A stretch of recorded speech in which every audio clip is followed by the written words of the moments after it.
Hello everyone. इस video का topic है redistribution of charges and energy loss in capacitors when connected. इस video में हम देखेंगे कि अगर हम दो कैपेसिटर्स को आपस में कनेक्ट कर देते हैं तो उसमें चार्ज कैसे डिस्ट्रीब्यूट होता है और उसमें एनर्जी लॉस कैसे होता है। तो हम कंडीशन लेंगे कि माना दो कैपेसिटर्स हैं, एक कैपेसिटर जिसकी कैपेसिटी C1, इसका पोटेंशियल V1 है और इसको चार्ज दिया जा रहा है Q1। ऐसे ही एक दूसरा कैपेसिटर है, इसकी कैपेसिटी C2 है, इसका पोटेंशियल V2 है और इसको चार्ज दिया जा रहा है Q2। तो जो ये Q1 होगा इसमें चार्ज, इसकी वैल्यू होगी C1 V1 और जो चार्ज Q2 होगा इसकी वैल्यू होगी C2 V2, क्योंकि Q इक्वल्स टू CV होता है, ये हमने पहले पढ़ा हुआ है। अब हमने क्या करा, इन दोनों को कनेक्ट करा। माना एक कैपेसिटर A है और एक कैपेसिटर B है, हमने इन दोनों को एक कनेक्टिंग वायर से कनेक्ट कर दिया। तो अब इसका नेट पोटेंशियल क्या हो जाएगा। पहले इस अकेले का पोटेंशियल V1 था, इसका पोटेंशियल V2 था। तो हमने क्या करा, कनेक्टिंग A एंड B, ये दोनों कैपेसिटर्स को कनेक्ट करा। तो नेट पोटेंशियल क्या हो जाएगा, इक्वल्स टू नेट चार्ज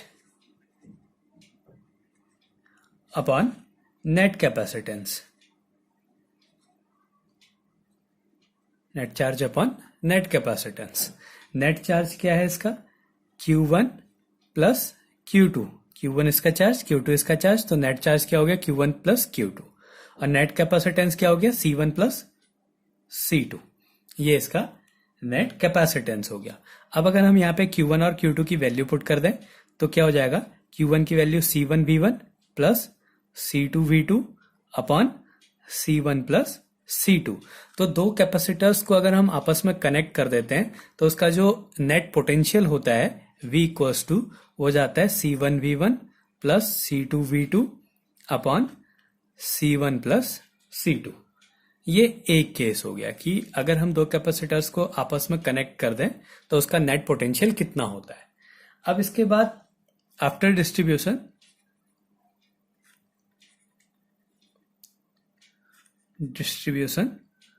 जब ये चार्ज डिस्ट्रीब्यूशन हो जाएंगे तो जो Q1 डैश जो नया चार्ज है वो क्या हो जाएगा, C1 कैपेसिटी तो उतनी रहेगी लेकिन पोटेंशियल दोनों का एक ही हो गया जिसकी वैल्यू V है। तो Q1 dash equals to C1 V हो गया। ऐसे ही Q2 डैश इक्वल्स टू क्या हो गया, C2 V। अगर हम इसका रेशियो निकालें Q1 dash upon Q2 dash तो इसकी वैल्यू क्या आ जाएगी, C1 V upon C2 V। ये कैंसिल हो गया, equals to C1 upon C2। तो जब हम कैपेसिटर्स को कनेक्ट करते हैं तो कनेक्ट करने के बाद जो उनके चार्ज का रेशियो होता है वो उन कैपेसिटर्स की कैपेसिटी के रेशियो के इक्वल होता है। तो इधर से क्या मिला, Q1 dash upon Q2 dash equals to C1 upon C2। जो नए चार्ज का रेशियो होगा वो उसकी कैपेसिटी के रेशियो के इक्वल होगा। अब इसके बाद अगला टॉपिक है कि क्वांटिटी ऑफ चार्ज ट्रांसफर, कितना चार्ज ट्रांसफर हुआ है, एक कैपेसिटर से दूसरे कैपेसिटर में कितना चार्ज ट्रांसफर हुआ। तो अगला टॉपिक है, ये सब इसी में है, इसी के सब हेडिंग्स हैं। क्वांटिटी ऑफ चार्ज ट्रांसफर्ड, कितना चार्ज ट्रांसफर हुआ। तो हमें पता है कि पहले चार्ज क्या था, Q1, अब बाद में कितना हो गया, Q1 डैश। तो चार्ज ट्रांसफर क्या हो गया, Q1 माइनस Q1 डैश। माना इससे पहले चार्ज 3 था, फिर 1 रह गया तो बचा क्या, कैसे पता चला, इसमें से 2 ट्रांसफर हो गए होंगे तब 1 रह गया। तो वैसे ही पहले Q1 था, बाद में Q1 डैश हो गया, तो ट्रांसफर क्या हो गया, Q1 माइनस Q1 डैश। अब हमें इनकी वैल्यूज को पुट कर देते हैं। Q1 की वैल्यू क्या थी, C1 V1 और Q1 डैश की वैल्यू क्या है, C1 V। अब वैल्यू को पुट कर देते हैं, C1 V1 plus C1 V की वैल्यू क्या है, C1 V1 प्लस यहाँ पे माइनस है, C1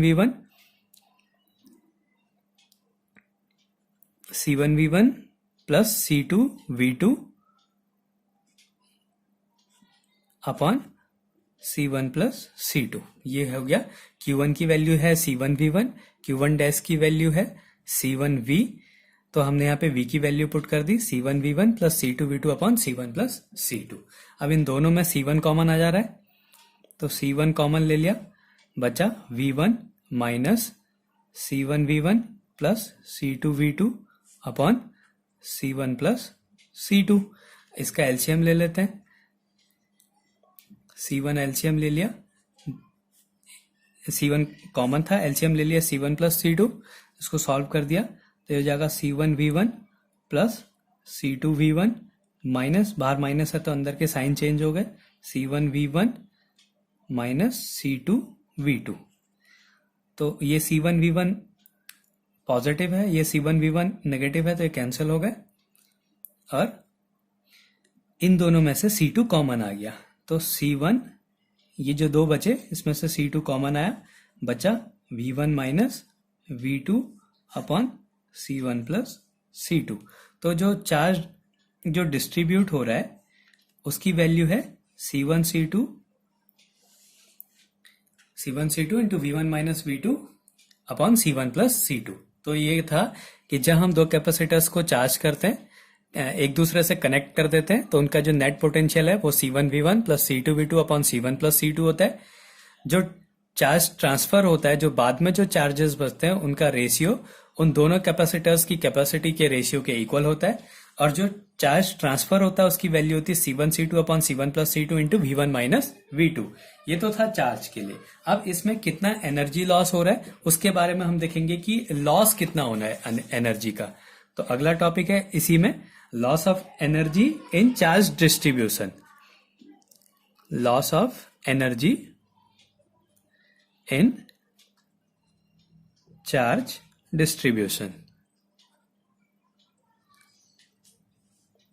loss of energy in charge distribution कि जब हम चार्ज को डिस्ट्रीब्यूट कर रहे हैं कैपेसिटर को आपस में कनेक्ट करने के बाद, तो उसमें कितना एनर्जी लॉस हो रहा है ये अब हमने फाइंड करना है। तो हमें पता है कि एनर्जी बिफोर कनेक्शन, जब कनेक्ट नहीं किए हुए थे तो उनकी एनर्जी क्या थी, जब ये सीधे सीधे से थे तो इनकी एनर्जी क्या थी। तो पहला है इसमें energy before connection. Energy before connection energy पहले वाले की half C1 V1 square plus दूसरे वाले की हाफ C2 V2 स्क्वायर। तो ये पहले की एनर्जी हो गई, दोनों कैपेसिटर्स की एनर्जी का सम। तो half C1 V1 square plus half C2 V2 square.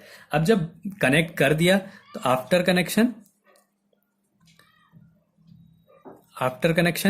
Connection के बाद क्या हो गया, जो हाफ CV स्क्वायर होता है फॉर्मूला, तो कनेक्शन के बाद कैपेसिटर क्या हो गया C1 प्लस C2 और पोटेंशियल क्या हो गया V स्क्वायर। तो पहले दोनों की अलग अलग एनर्जी को ऐड किया, अब क्या करना है, दोनों कैपेसिटर्स को का सम करा और इनटू जो नेट पोटेंशियल है उसका स्क्वायर। तो ये भी फॉर्मूला हाफ CV स्क्वायर है। अब हमने लॉस ऑफ एनर्जी निकालना है, लॉस ऑफ एनर्जी। तो एनर्जी कितनी लॉस हो रही है, अगर हम इनिशियल एनर्जी में से फाइनल एनर्जी को माइनस कर दे तो हमें पता चल जाएगा कि कितनी एनर्जी लॉस हो रही है। तो ये हो जाएगा half C1 V1 square plus half C2 V2 square minus half C1 plus C2 into V square. ये लॉस ऑफ एनर्जी हो गया। अब हमने इसको थोड़ा सिंप्लीफाई करना है, तो इसको सॉल्व कर देंगे थोड़ा। तो ये हाफ हाफ हाफ सब में से कॉमन आ जा रहा है, तो इक्वल्स टू हाफ कॉमन आ गया, बचा C1 V1 square plus C2 V2 square minus C1 plus C2 into V। जो नेट पोटेंशियल है उसका फॉर्मूला लिख देंगे, C1 V1 plus C2 V2 upon C1 plus C2 और स्क्वायर है तो इसका होल स्क्वायर हो जाएगा। तो ये C1 प्लस C2 है, नीचे C1 प्लस C2 का स्क्वायर है तो एक कैंसिल हो जाएगा, तो ये बचेगा half C1 V1 square plus C2 V2 square minus इसका होल स्क्वायर सॉल्व कर देते हैं, तो a square C1 square V1 square plus C2 square V2 square plus 2 C1 C2 V1 V2 इन दोनों की मल्टीप्लाई अपॉन, इससे कैंसिल हो गया तो नीचे एक बचा C1 प्लस C2। अब इन दोनों का एलसीएम ले लेते हैं, इक्वल्स टू हाफ, एलसीएम आ गया C1 प्लस C2। तो पहले इसकी C1 प्लस C2 से मल्टीप्लाई, फिर इसकी C1 प्लस C2 से मल्टीप्लाई। तो पहले इसको कर देते हैं, तो ये हो जाएगा C1 square V1 square plus C1 C2 V1 square plus, अब इसकी इन दोनों से multiply, C1 C2 V2 square plus C2 square V2 square. ये तो हो गया इनकी मल्टीप्लाई करके। अब बाहर माइनस है तो अंदर के साइन चेंज कर देते हैं, तो ये बचा minus C1 square V1 square minus C2 square V2 square plus, ये प्लस है फिर माइनस हो जाएगा, minus 2C1 C2 V1 V2।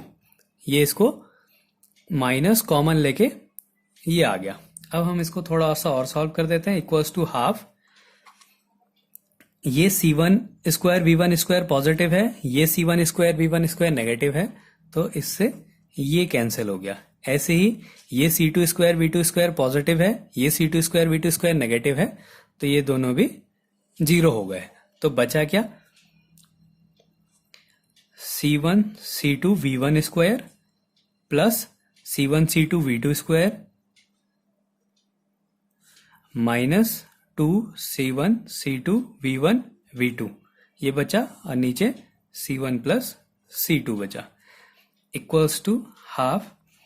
यहां से C1 C2 कॉमन आ जा रहा है, C1 C2 कॉमन आ गया, बचा V1 square plus V2 square minus 2 V1 V2 upon C1 plus C2। तो ये हो गया a square plus B square minus 2ab, तो ये फॉर्मूला होता है a माइनस बी के होल स्क्वायर का। तो इसको सॉल्व कर दिया, हाफ C1 C2, तो ये हो गया V1 माइनस V2 का whole square upon C1 plus C2। तो जो एनर्जी लॉस हो रहा है वो क्या आ रहा है, half C1 C2 upon C1 plus C2 into V1 minus V2 का होल स्क्वायर। ये हो गया एनर्जी लॉस का फॉर्मूला कि कितनी एनर्जी लॉस हो रही है। अगर हम दो कैपेसिटर्स को आपस में कनेक्ट कर दें तो कितनी एनर्जी लॉस हो रही है, उसका फॉर्मूला हो गया half C1 C2 upon C1 plus C2 into V1 minus V2 का होल स्क्वायर। और कितना चार्ज ट्रांसफर जो हो रहा है, चार्ज ट्रांसफर का फॉर्मूला क्या था, C1 C2 upon C1 plus C2 into V1 minus V2, ये था। और चार्जेस का जो रेशियो था, रेशियो क्या था, Q1 dash upon Q2 dash equals to C1 upon C2। ये हो गया हमारा जो redistribution of charges and energy loss in capacitors when connected. तो ये इसका डेरिवेशन हो गया। इसके बाद हमारा अगला टॉपिक है potential energy of a dipole in an external electric field. अगला टॉपिक है हमारा पोटेंशियल एनर्जी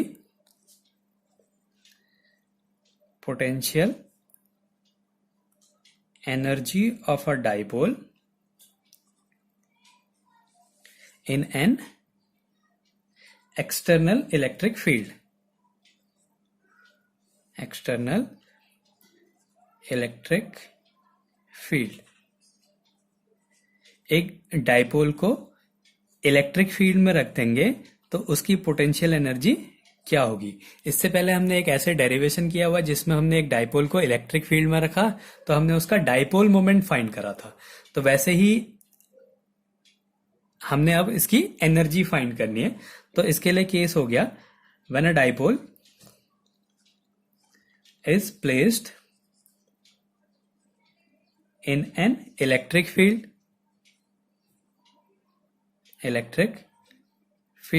जब एक डाइपोल को एक इलेक्ट्रिक फील्ड में रख देते हैं तो उसमें एक टॉर्क वर्क करता है, torque acts on it.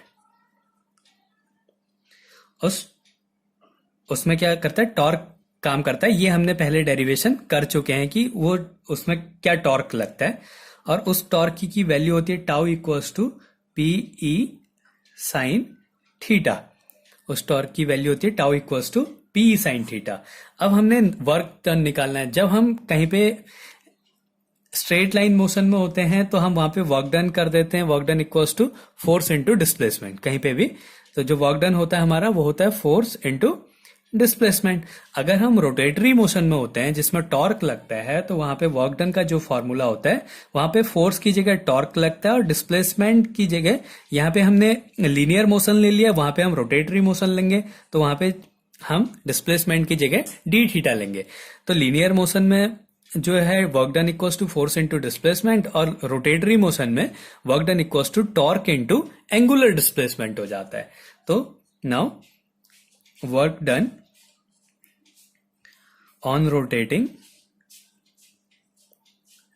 Rotating dipole, उस डाइपोल को रोटेट कर रहे हैं θ1 टू θ2, θ1 एंगल से θ2 एंगल पे उसको रोटेट कर रहे हैं। जैसे ये एक इलेक्ट्रिक फील्ड है, इस इलेक्ट्रिक फील्ड में हमने एक डाइपोल रखा।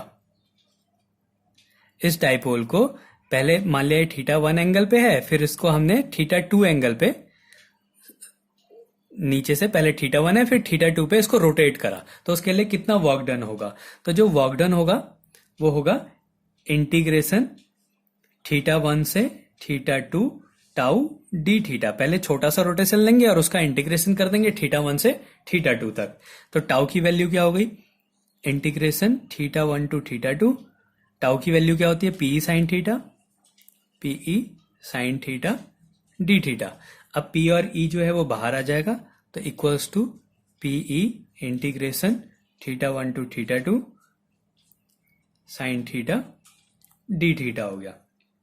अब हमने साइन थीटा का इंटीग्रेशन करना है तो साइन थीटा का इंटीग्रेशन माइनस कॉस थीटा होता है, तो ये हो गया P E minus cos theta θ1 to θ2।